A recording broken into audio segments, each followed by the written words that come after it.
Bonjour, c'est Ursula encore. Alors, on est le 8 novembre 2018. Je viens sonner la trompette aujourd'hui encore et je viens nous encourager à demeurer dans le Seigneur. Donc voilà, écoutez, rien n'est facile, mais avec la volonté, on peut arriver, on peut vraiment passer des moments assez extraordinaires dans la présence de notre Dieu à tous les jours en attendant qu'il vienne. Parce que vous savez, le monde, ce monde-là que nous voyons, au fait, il est déjà passé, il n'y a plus rien là-dedans. Alors c'est question de temps et puis bon voilà, et ce sera la fin. On est vraiment à la fin de notre période, de notre époque. Et après cela, quand il y aura la tribulation, après les 7 ans de tribulation, il y aura le millénium. Alors, entre ce temps où nous sommes et le temps du millénium, il y a quelques années peut-être, et après nous tombons dans la tribulation, bien quelques mois si vous voulez, il n'y a pas beaucoup de temps. Il n'y a presque plus de temps. Alors, pour ces personnes qui sont encore attachées à ce monde, ils se disent que bon, il y a le temps, et que bon, voilà, cette vague-là va passer, la vague où on annonce le retour du Seigneur va passer. Mais en réalité, au fait, si c'est des personnes qui marchent devant le Seigneur, qui passent le temps devant le Seigneur, ils vont sentir dans l'air que, au fait le temps où Jésus-Christ vient ravir son épouse est vraiment proche. Alors, donc, il est temps, plus que jamais, de mettre nos points sur nos i. Alors, je viens vraiment nous encourager à nous arrêter et à nous demander si nous sommes prêts. Si Jésus-Christ venait aujourd'hui, est-ce que nous pensons que nous ferons partie de ceux-là qui seront avec lui? Alors, il est donc important qu'on puisse régler cette question-là, qu'on puisse répondre à cette question-là. Alors, donc voilà. Alors, je viens parler aujourd'hui de aimer son frère, c'est demeurer en Christ. Alors, donc, c'est ça. Hier, on a parlé de la clé pour rester attaché au sceptre. Alors, et aujourd'hui, le Seigneur vraiment nous encourage à, à marcher dans l'amour pour son prochain. Et ça, c'est pas quelque chose de facile. Alors, dans 1 Jean 2, 8 à 10, on va lire ça tantôt, mais, pas mais, on va lire ça tantôt. Alors, l'idée qui ressort, c'est que euh, nous sommes appelés à marcher comme Christ a marché. Alors, la question, elle est celle-ci. Est-ce que c'est possible de marcher comme Christ a marché? Alors, souvent, quand on regarde la vie de Christ, quand on voit tout ce qu'il a fait, on se dit non, c'est pas possible. Parce que non, Jésus-Christ, il était Dieu, il était aussi homme. Alors, si on regarde les choses avec sous cet aspect-là, c'est sûr et certain qu'on ne fera rien. On ne va pas progresser dans notre marche de sainteté.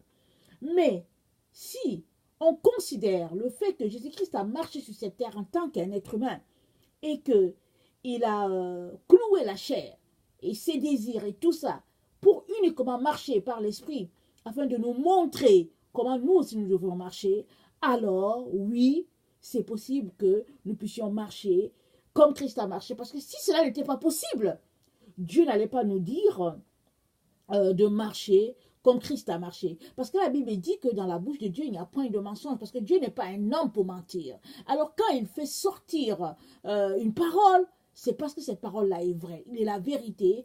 Et Jésus-Christ nous dit que le diable est menteur, et puis il ment de son propre chef. Quand il ouvre la bouche, il profère juste le mensonge. Mais en Dieu, il n'y a point de mensonge. Alors, si nous partons de ce fait-là, qu'en Dieu il n'y a point de mensonge, et que la parole dit que il nous revient de marcher comme Christ a marché, ça veut dire que c'est quelque chose de possible, alors il nous revient vraiment de tout faire pour nous retrouver à marcher sur les traces de Christ. Alors, j'aimerais ça qu'on lise 1 Jean 2, le verset 8 à 10. Alors, ça dit ceci. 1 Jean 2, le verset 8 à 10. Toutefois, c'est un commandement nouveau que je vous écris. ce qui est vrai en lui et en vous, car les ténèbres se dissipent et la lumière véritable paraît déjà. Celui qui dit qu'il est dans la lumière et qui est son frère est encore dans les ténèbres. Celui qui aime son frère demeure dans la lumière et aucune occasion de chute n'est en lui. Mais celui qui est son frère est dans les ténèbres. Il marche dans les ténèbres et il ne sait où il va parce que les ténèbres ont aveuglé ses yeux. Donc, le Seigneur nous recommande vraiment de marcher dans la lumière. Et marcher dans la lumière, ça revient à aimer son frère. Et aimer son frère, c'est faire à l'autre ce qu'on aimerait qu'on nous fasse aussi. Alors, ton frère, Jésus-Christ, quand il parlait à ses disciples, et il donnait une parabole, et les disciples ont dit, mais qui est notre prochain? Alors, il leur a donné une parabole parlant de la parabole du bon samaritain. Et comment un pharisien est passé, il n'a pas aidé, comment un publicain est passé, il n'a pas aidé, et comment un samaritain, ces gens-là qui étaient considérés comme les gens qui n'avaient pas le Seigneur, qui menaient une double vie, qui étaient moitié dans la parole de Dieu et puis moitié dans le monde, ceux-là que les Juifs qualifiaient des gens qui ont abandonné la foi, c'est un samaritain qui s'est occupé de celui-là que les brigands avaient bastonné sur le chemin. Il l'a pris, il l'a mis sur son âne, il l'a amené à une auberge. Alors il a donné de l'argent pour qu'on s'occupe de ce monsieur-là. Et il a dit, quand je reviendrai, je paierai le reste si vous avez dépensé plus d'argent. Et Jésus-Christ dit, voilà le prochain. C'est celui-là son prochain. Alors le prochain, c'est la personne, en tout cas, qu'on voit, qui est autour de nous, un être humain, à qui on est appelé à faire du bien. Aujourd'hui, vous savez, dans notre temps, dans notre siècle, le 20e, 21e siècle, on ne sait plus vraiment marcher dans ces choses-là. On sait dire à l'autre qu'on l'aime, en lui envoyant des bisous, en lui envoyant des cartes, et puis toutes sortes, en tout cas, de marques d'affection. Mais quand vient le moment de passer aux pratico-pratiques, c'est là que on voit un peu de réticence, ou bien on voit un peu comment on traîne les pattes, comment est-ce que on se met à prier pour la personne pour que Dieu trouve une autre solution autre que nous. Et Jésus nous dit que si tu es ton frère, alors ça veut dire que tu es dans les ténèbres. Maintenant, vous savez, les penseurs de ce siècle, les gens qui aiment pratiquer le déni, les gens qui aiment argumenter, faire des démonstrations, vont te dire que bon, allons-y voir qu'est-ce que le verbe haïr veut dire. Alors moi, je ne le déteste pas, et puis Mais, ici, ce verbe-là, quand c'est dit que celui qui est son frère est dans les ténèbres, ça veut dire que la personne qui n'a pas d'affection pour son frère. Et avoir de l'affection pour ton frère, ce n'est pas juste d'aimer s'asseoir avec lui, causer avec lui. Ce n'est pas juste aimer, lui donner des paroles affectueuses et tout. Mais aimer son frère, c'est aussi savoir tout partager avec lui. Et puis subvenir à ses besoins. C'est aussi l'écouter. C'est aussi ne pas mal parler de lui. C'est de ne pas parler sur son dos. C'est vraiment de faire à ce frère-là ou à cette sœur-là ce qu'on aimerait qu'on nous fasse. Alors c'est ça, aimer son frère. Et Jean dit que si tu aimes ton frère, tu es dans la lumière. Par contre, si tu ne l'aimes pas, tu es dans les ténèbres. Et il appelle cela même, il dit que ces ténèbres-là ont aveuglé tes yeux. Alors, il est donc important que nous puissions nous arrêter, chacun pour sa part, pour savoir comment est-ce qu'on vit, comment est-ce qu'on se comporte. Parce que c'est clair que les aveugles spirituels n'auront pas droit au royaume de Dieu. C'est ça qu'on vient de lire ici. Alors j'ai dit spirituel, parce que tu peux être un aveugle dans la vraie vie et avoir part au royaume de Dieu. Mais ici, il est question des aveugles spirituels, de ceux-là qui disent être dans la lumière de Christ et qui pourtant ont du mépris pour leurs frères. Ou bien ceux qui ont du mépris pour leur frère, ou bien ceux qui n'ont aucune considération pour leur prochain. Et Jean nous dit que Tu ne peux pas en même temps marcher avec Jésus et en même temps détester ton frère. Parce que les deux ne vont pas ensemble. Alors, dans Apocalypse 3, le verset 15 à 18, Jésus-Christ, par la bouche de l'apôtre Jean, dit ceci. Apocalypse 3, le verset 15 à 18, ça dit ceci. Je connais tes œuvres. C'est Jésus à l'église de Laodicée. Je sais que tu n'es ni froid ni bouillant. Puisses-tu être froid ou bouillant. Ainsi, parce que tu es tiède et que tu n'es ni froid ni bouillant, je te vomirai de ma bouche. Parce que tu dis, je suis riche. Je me suis enrichi et je n'ai besoin de rien. Et parce que tu ne sais pas que tu es malheureux, misérable, pauvre, aveugle et nu.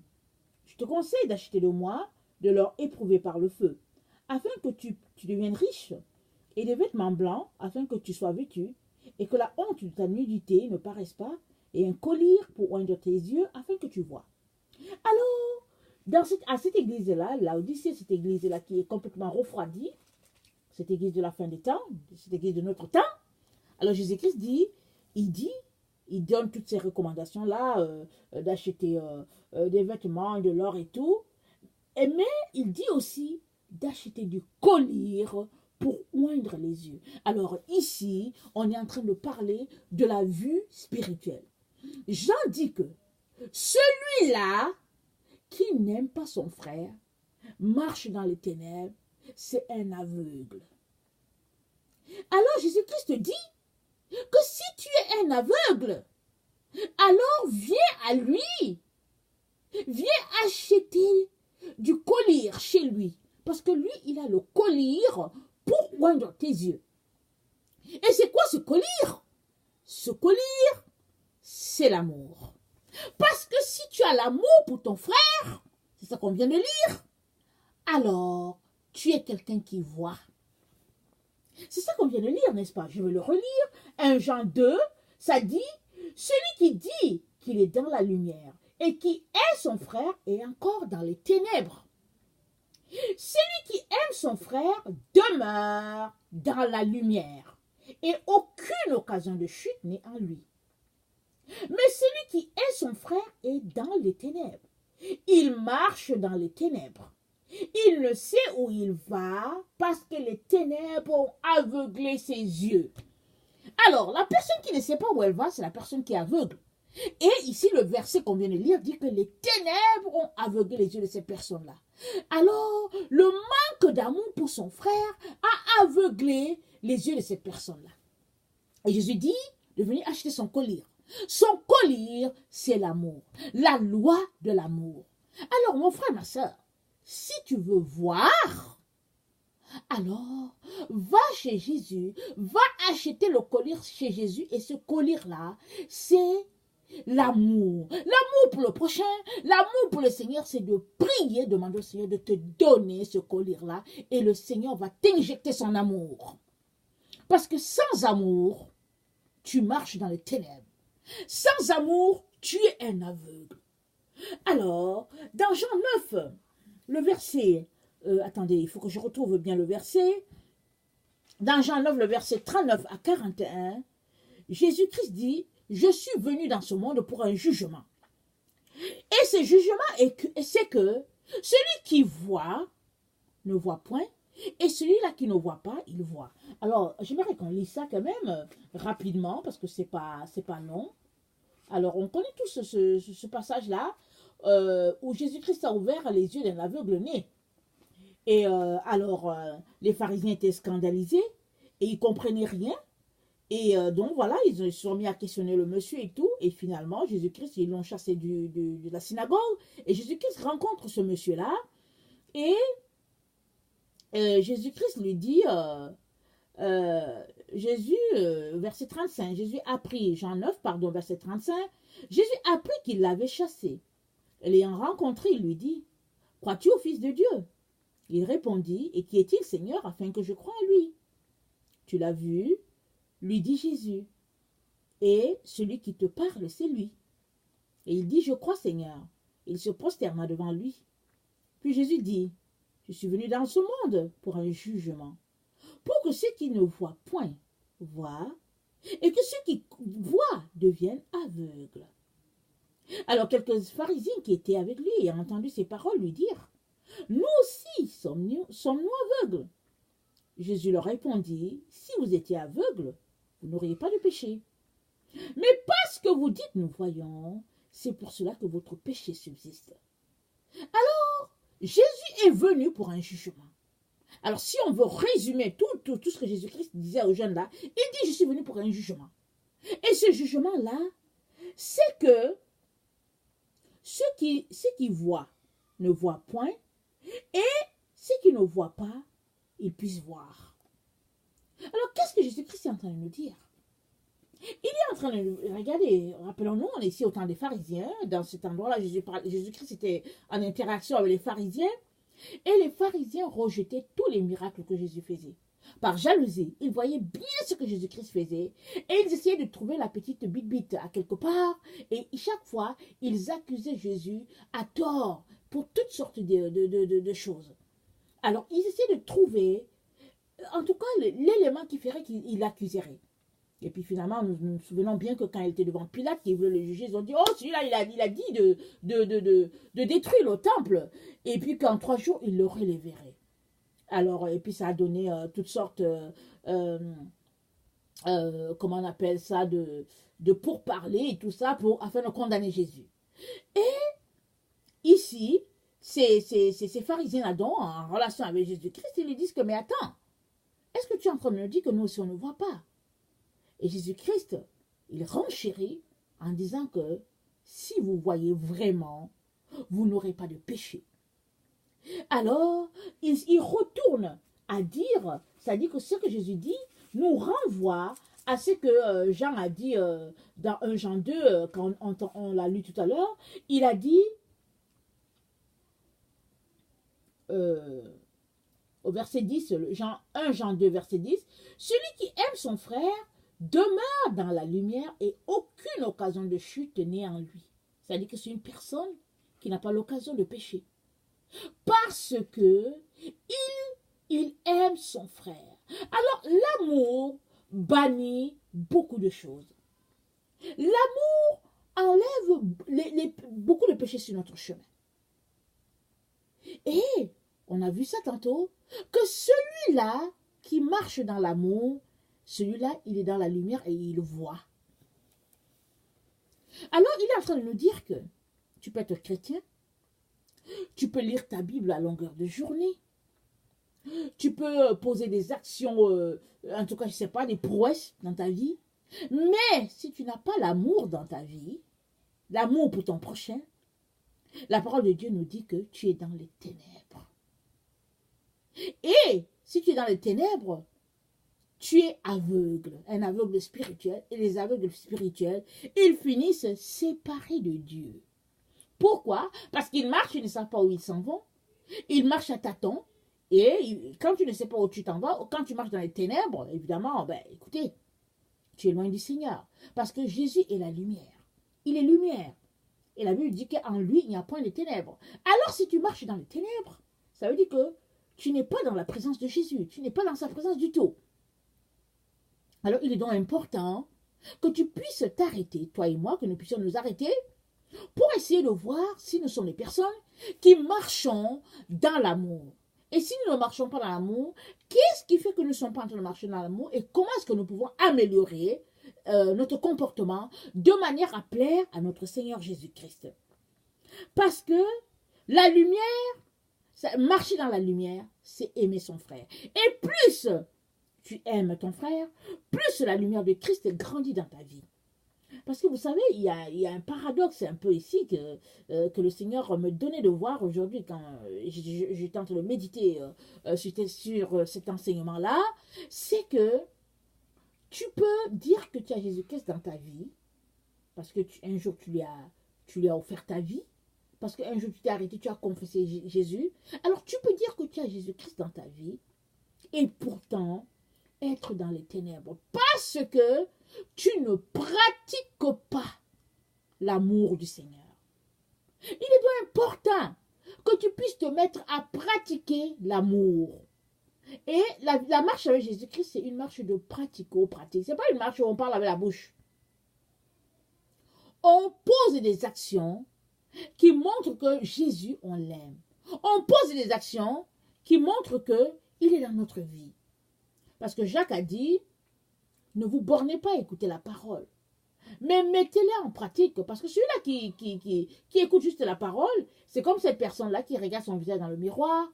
Alors, elle voit qu'il y a une tache, et puis bon, elle laisse aller, et puis elle ne fait rien. Alors que la personne qui met la parole en pratique, c'est la personne qui dit, oups, il y a une tache ici, sur mon visage, je vais le nettoyer de façon à être propre. Et c'est ça. C'est comme ça que nous devons nous comporter en ce temps de la fin. Parce que la venue du Seigneur est très avancée. Et ceux-là qui ne marchent pas dans l'amour ne pourront pas tenir dans la présence de notre Seigneur Jésus-Christ. Vous savez, quand l'Antichrist va prendre le contrôle du monde, et il est sur le point de le faire, il va soumettre tous ceux-là qui n'auront pas marché dans l'amour. Pas parce qu'ils vont s'abandonner entre ses mains, mais parce qu'ils voudront bien ne pas le suivre, mais ils ne pourront pas parce que c'est un monsieur qui est rempli de séduction. Ils n'auront pas cette force-là, ils n'auront pas cette énergie-là pour pouvoir dire non à l'Antichrist.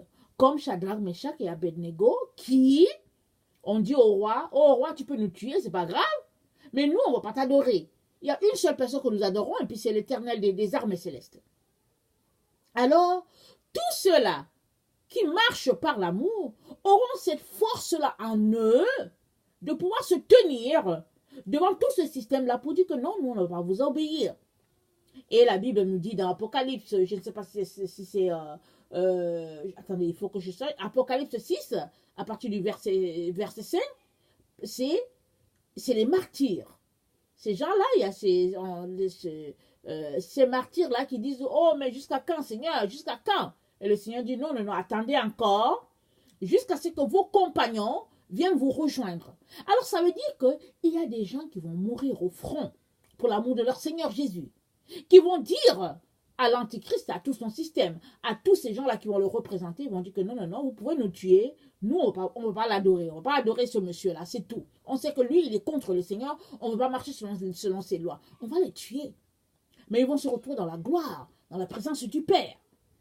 Alors, il est donc important que, alors que les choses ne sont pas encore déclenchées, alors que les choses ne sont pas en train de se passer devant nous, il est important que nous puissions choisir dès maintenant la marche de l'amour. C'est une marche axée sur notre libre arbitre.